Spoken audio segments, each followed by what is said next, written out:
Have you ever wondered what type of retirement you would like? Would you like, on one hand, the traditional retirement, the type that our parents are accustomed to and work towards, where you work and one day in the future, you quit your job and you never have to work and you enjoy life, you sit by the beach and drink pina coladas? Or on the other hand, you have a different form of retirement where you have a partial retirement and carry on working past the traditional age. Pause for a moment and really think about that.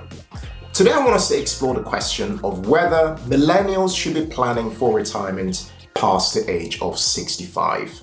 Now, I'm focusing on millennials today because I'm of the millennial generation, but everything I'm going to be sharing on today's video will relate to you whether you are part of the Gen Z generation or even the Gen X generation. If you're loving the sound of today's video, I'd really appreciate it if you hit the subscribe button. That just shows us that you value the sort of videos that we're putting out here on our channel. Now, I'm making this video because I've been thinking a lot about the future. Now, I know there's a lot going on at the moment, but there's a very distinct connection between what's going on now in our lives with the cost of living crisis and high inflation and the future that we might arrive at. So one thing I've been thinking a lot about is what impact does the current cost of living crisis and an environment of high inflation have on the future retirement outcomes?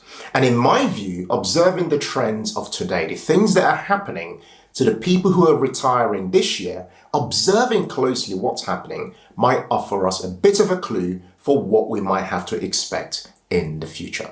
Now let's look at retirement more generally. Retirement has been changing for many years, but that change got accelerated with the COVID-19 pandemic. Now, I mentioned earlier that the idea of retirement has been changing for quite some time, and research shows that older people are starting to work for longer, okay? But to be very specific, let me quote you some stats here in the UK. And by the way, a lot of these stats relate to people in the US as well. Here in the UK, the employment rate of people over the age of 65 doubled between the years of 1993 and 2018. But you might be thinking, yeah, that's a long period of time. It's okay that that doubled. But things accelerated with COVID-19. Come March 2020, when we had the pandemic here in the UK anyway, when things really took off, what we noticed was a trend. The trend was that a lot more people were deciding to retire earlier because they got a taste of freedoms. Because of the lockdowns we experienced, a lot more people were saying to themselves, do you know what? I've spent many years of my life working. I now like the freedoms I'm getting from working from home and doing life beyond just work. And the Financial Times actually reported on this. They reported that there was an exodus of older people from the UK workforce, with over 250,000 more 50 to 64-year-olds leaving the workforce than since the start of the pandemic. I then went further to investigate this piece of research a bit further, and I looked at Office for National Statistics. And they had done an interesting study called Over 50s Lifestyle Study, and which they published in March 2022. However, that study was from the period of March 2020. So they were looking at how people's lifestyles had changed because of the pandemic. And up on this screen, you see a screenshot I'll put up there. That research, that piece of study showed that those who were aged between 50 and 59 were leaving work sooner than those aged 60 to 69. And the reason why people left, 47% of those people, again, this is a second chart up on the screen, left to retire from paid work. Okay, that was their core reason. And then there were other reasons like the coronavirus pandemic, illness and disability, and so on. Feel free to pause this video and actually look at what people have given for their reasons for leaving and retiring a bit earlier. Now, you might be thinking, yeah, that sounds good. Like, people are retiring early. It's a vibe. This is fantastic. But things began to take a notable shift with the cost of living crisis. We're obviously living through that moment right now with high inflation, high energy costs, high food costs, high every cost you can think about. And in Feb 2020, the Office for National Statistics asked people who took early retirement, and those people who retired over the period of COVID, whether they'd consider returning back to work. It's very interesting what people said. Up on the screen are the reasons why people said they would consider returning back to work. Look at that chart. You notice that up on that screen, a large percentage, this almost the second to the largest reason, was that people wanted to return back to work for the money. Around 50% of people. The ONS went further and said that around 2/5, that's 39% of those who left or lost their jobs during the coronavirus pandemic would consider returning to paid work in the future, with those in their 50s almost twice as likely to consider this, 58%, than those aged 60 and over, which is about 31% of people. Recruitment companies have also reported a spike in the age group of those aged 55 to 64 urgently seeking work, due specifically to financial pressures. In another piece I saw online by The Independent in 2022, they reported that those people starting their retirement in 2022 plan to continue working due to insufficient savings as the cost of living rises. So I'm thinking to myself, with all these developments and trends that are happening right now, if retirement is so challenging for people over the age of 50, what does that mean for my generation, the millennials, and the people coming behind them, the Gen Zs, or even the Gen Xs? The most millennials are likely never to retire in a traditional sense of not working at all at some point in the future. Because if you think about the trends of today of us desiring more flexibility, desiring location independence, and so on, all roads point to a future where we will carry on working in some capacity. So I actually see a future where we will end up working past the age of 65 for most people, not all millennials or all Gen Zs, but for most people, working past the age of 65, if we carry on with current trends in the way we're living for today rather than saving enough for the future, we will end up in a future where we are living a partially retired life and having various part-time jobs along with that. The new world we find ourselves in post-COVID also means that even the people in the Gen X generation are also likely to be in the same boat as the millennials and the Gen Zs. Is the traditional idea of retirement now a thing of the past?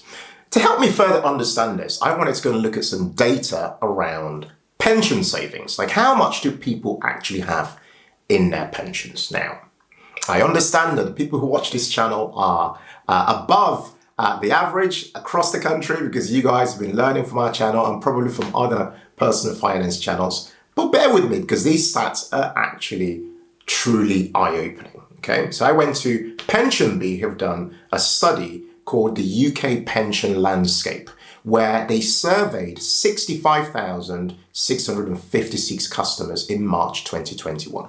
And I'm going to share, they stated that the average UK pension pot was only £21,164. It gets even worse. When you look at pensions by gender, men on average had £24,236 compared to women who had £15,006 on average, revealing a massive gender pension gap. Okay, these results get even worse when you start to look at the demographics in terms of look at the numbers, the amounts that people have in their pensions by age. I'll put this up on the screen for you guys to see so you can read it at the same time as me. Under 30s, males versus females. Males have on average £3,925 versus £3,215 for females, and they're expected to have a pension pot of £140,700 by the age of 65. 140k. That's it by the age of 65. 30 to 39-year-olds, again, males versus females, have £12,075 for males versus £9,537 for females. On average, remember, these are all averages. And they're expected to have £135,900 pension pot size at the age of 65. By the way, I'll link to all the research in the resource section for you guys to check out. Okay, 40 to 49-year-olds who are your Gen X's, males versus females again. Males have £33,598 versus females £22,598. These guys are expected to have around £112,900 pension pot by the age of 65. Notice the decline in the pension pot's estimates by the age of 65. And over 50s, okay, males versus females currently have on average, males £52,592, average pension pot versus females £28,249 relative pension pot. Huge discrepancy, and they're expected to have on average £87,500 in pension pot by the age of 65 because they've got obviously a much shorter time to get to the age of 65, so their money has a lot less time to actually get to work and compound. Notice the huge 46% gender pension gap for those people in their over 50s. And of course, for all the other age groups, there's a massive gender pension gap between males and females, which in itself points to huge amounts of inequalities that women have faced over the many years. All these stats, if we're being really, really real, we are not in any way, shape or form saving enough for retirement, particularly if we're expected to be living longer. Take your current level of expenses and divide it by 4%. Yeah. So say, for example, if you're spending £2,000 a month, times 12 is 24,000, divided by 0.04, which is 4%, will give you £600,000. Now, that's the minimum you need to have. 600,000 in that scenario. Compare that to even what these numbers are telling us that people expect to have in a pension pot at the age of 65. And 4% is even a too high a number because we're all expected to live longer. So you probably want to divide by a much lower percentage, perhaps 3%, perhaps even lower than that. And if you did that, you find that the numbers will likely be hitting over £1 million that you need to have a decent enough lifestyle at retirement. This is a shocking revelation. Now, I know this because I spend a lot of my time thinking about the expectations for the future. Now, the reason I'm mentioning all this is most millennials want to live for today. I meet fellow millennials every day. And most of us want to live life and have experiences today. Experiences are amazing. However, there's a true cost between using all our money for living for today and the future reality that awaits us ahead. And the challenging aspect to this message is that a lot of us think that the future is far away. The future is not far away. In fact, the future is right now. In the time I've been making this video, we've arrived at the future. Every second that passes by, we're arriving at the future. So the future is not something we can push to the side and run away from. The future is something we need to address and act upon. My estimation of what will likely happen in the future is that as a generation, using the millennials for example, is that we will have a future of partial retirements. My case is that most of us will end up having to work beyond 65. As much as we would love to have the option to retire earlier, most of us, if we carried on the way we're carrying on right now, will have no choice but to carry on working in our 70s and even beyond that, out of necessity rather than out of choice. So this video is me literally pleading with you to pause for a moment and think to yourself, what does it take for you to create that option to choose when you retire?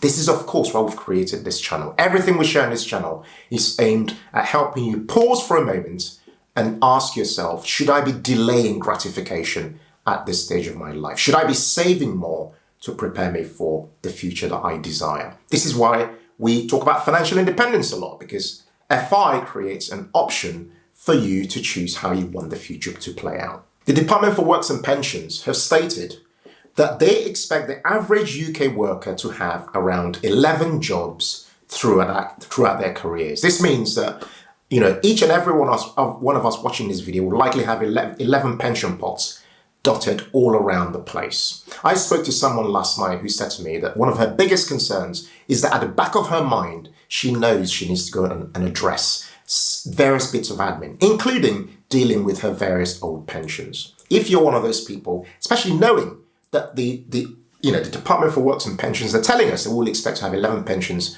through our life, our working careers. If you're one of those people and you're in that place where you are thinking to yourself, I've got this thing hanging over me I haven't dealt with, a good place to begin that journey is to consider consolidating your pensions, okay?